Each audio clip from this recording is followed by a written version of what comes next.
सबसे पहले तो आपके माध्यम से आज जन्माष्टमी के त्यौहार की बहुत बहुत शुभकामनाएं। बाबा साहब अम्बेडकर जी को भी हम आज उनको याद किया, उनको भी अमर उनकी रहने की कामना हमने की। और गुरु रविदास जी जिनके स्मारक के इस स्थल के ऊपर आज हमने कार्यक्रम किया, उनकी भी हमेशा यादगार बनी रहे, ऐसा भी अपील हमने की। खास करके अनुसूचित जाति के समाज के लोग आज यहाँ एकत्र हुए और बहुत सी चीज़ें लेकर के, खास करके संविधान को लेकर के, आरक्षण को लेकर के कुछ चीज़ें स्पष्ट करना जरूरी थी। आप सब लोगों ने सुनी है। एकदम चूँकि विषय ऐसा है, कांग्रेस बहुत कन्फ्यूजन इसमें डालती है और कांग्रेस का जो झूठ है वो पहले कहीं ना कहीं किसी मात्रा में भले ही वो काम आया होगा, लेकिन काठ की हंडिया बार बार चढ़ती नहीं है। इसलिए अब ये विषय सबको ध्यान में आ गया है कि अब संविधान को अगर बचाने वाली, संविधान को पिछड़े दलितों और गरीब समाज के उनके अधिकारों के लिए अगर कोई लागू करने का काम करेगी तो भारतीय जनता पार्टी पहले से भी कर रही है, आगे भी करेगी। ऐसे बहुत उदाहरण हैं जब कांग्रेस ने संविधान को ठेंगा दिखाया, चाहे वो देश की आज़ादी के बाद। इवन उन्होंने तो डॉक्टर अम्बेडकर जी को, उनका भी विरोध किया, उनके चुनाव के समय विरोध किया, उनको संविधान सभा की अगुवाई करने के लिए उनका विरोध था।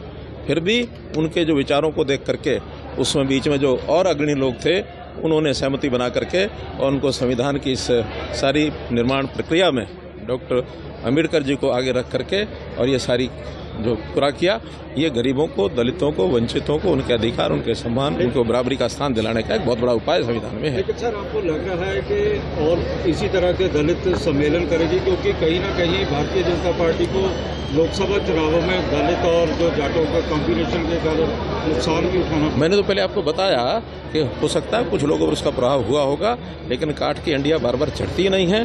और वो तो चाहें उनकी मर्जी चले तो दलित समाज को, पिछड़े समाज को वोट भी ना डालने दें।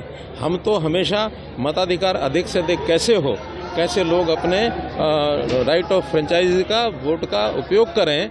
अभी जैसे हम देख रहे हैं कि चुनाव की तिथि को लेकर के लगातार 4 छुट्टियां आगे पीछे पड़ रही हैं और उन 4 छुट्टियों में 1 छुट्टी लेने के बाद 5 छुट्टियां हो जाती हैं। बहुत बड़ा ये विषय है कि बहुत से लोग वोट के महत्व को कम समझते हुए घूमने निकल जाते हैं, बाहर चले जाते हैं। तो हमने यही कहा कि वोट परसेंटेज ज़्यादा से ज़्यादा हो। हमने अपनी पार्टी की बात नहीं कही, हमने एडल्ट फ्रेंचाइज की संविधान की एक जो मर्यादा है या संविधान की जो एक जो इच्छा है लोगों को वोट डालने के लिए जो प्रेरणा दी गई है, उसको पूरा करने के लिए हमने आह्वान किया। और वो इसका भी विरोध कर रहे हैं। इसका मतलब उनको तो लगता है कि वोटिंग कैसे हम कम करा सकें। और मुझे अंदेशा है कि अगर इसी प्रकार का वो स्टैंड रखेंगे तो कहीं ना कहीं हमारे दलित समाज को, पिछड़े समाज को कहीं ऐसा ना हो कि वोट देने से भी वो वंचित करने के लिए प्लानिंग बना ले। लेकिन हम बिल्कुल होने नहीं देंगे, ये दबंगाई चलने नहीं देंगे, देंगा मस्ती चलने नहीं देंगे। चौटाला कह रहे हैं मैं बीजेपी में नहीं जाऊंगा, अगर मेरी संख्या हुई तो मैं इंडिया गठबंधन के साथ जा सकता हूँ। किसने बुलाया उनको?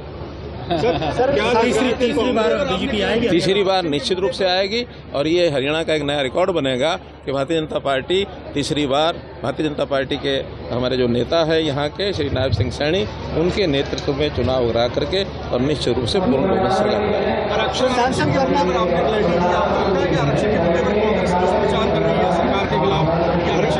नहीं, मैं कह रहा हूँ झूठा प्रचार कर रही है ना, और झूठ को ठीक करने के लिए ही आखिर हमको आप लोगों का भी सहारा लेना पड़ रहा है, हमको समाज के लोगों का भी सहारा लेना पड़ रहा है ताकि झूठ ना चले। और ये झूठ मैंने बताया बार बार चलता नहीं है, झूठ एक बार चल जाता है। इसलिए मैंने फिर शब्दों भी प्रयोग कर रहा हूँ कि काठ की हंडिया बार बार नहीं चढ़ती।